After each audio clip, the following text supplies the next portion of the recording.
people are now losing their jobs. They're losing everything. And when you look at, the worst advice is go to school to get a job, because in the information age, with Uber is not, you don't need to be an Uber driver because Uber doesn't need you. And one of the biggest employers are trucks. So all these truck drivers, who are going across the country and all this stuff, they don't need you. They can put something in there, and artificial intelligence will drive the truck for you. So the explaining with drones, you don't need pilots. A pilot in the Marine Corps, and I went to Pensacola, Florida, where I was trained, and they said we don't need pilots anymore. But instead of these big rooms where drone pilots, they can fly a number of drones. They won't do that with the airlines, because I don't think too many guys are going to climb on board and say, "Hi, this is your drone pilot talking to you. I'm in Atlanta and you're flying to Chicago." But that's so the airlines are a little different if airlines stay in business. Don't go to school. Why would you go to school to get deeply in debt and not find a job? Student loan debt's the worst possible debt ever, because in 2009, Barack Obama took the responsibility for student loans away from the banks. And what Barack and his team said to the banks, give as many loans as you want, because money is created out of debt. So we needed students to get into debt. So by saying to the banks, lend as much money as you can, we don't care if the kid can't pay it back. Just punish him punish he or she for the rest of her life. But we'll give you the money back. So the U.S. government backs up the banks. The Treasury backs up the banks. And kids, young people, come out of school in debt for the rest of their lives. Because money is only created out of credit and debt and taxes. That's how debt doesn't exist.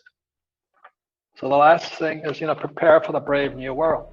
World War II generation screwed me because they gave us Social Security, which is broke, and Medicare. And the baby boom generation screwed you because they just left this place a mess. But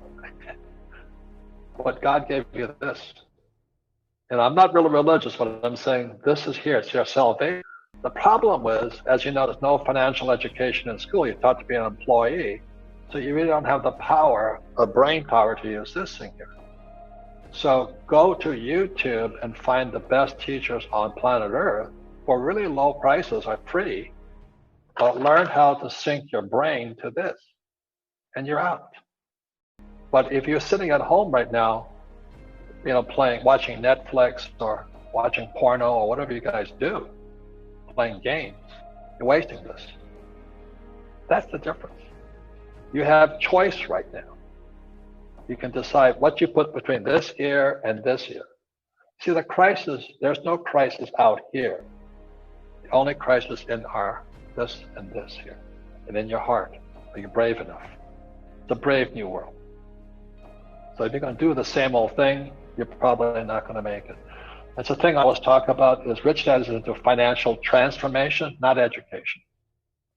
Transformation is from poor, middle class to rich. I am a rich man, but I have to think like a rich man. I didn't want job security. I didn't want a pension. I didn't want the government to take care of me. I didn't want daddy to take care of me. So transformation is metamorphosis. Metamorphosis is when a caterpillar turns into a butterfly. We all know the story. The definition of metamorphosis is when an immature form turns into adult form. Immature to adult. In other words, metamorphosis means grow up. Grow up. You don't want daddy to take care of you, mommy to take care of the government or Bernie or whoever's going to take care of you. Be an entrepreneur. The future is very bright for entrepreneurs. It's horrible for employees because artificial intelligence will start taking more and more jobs.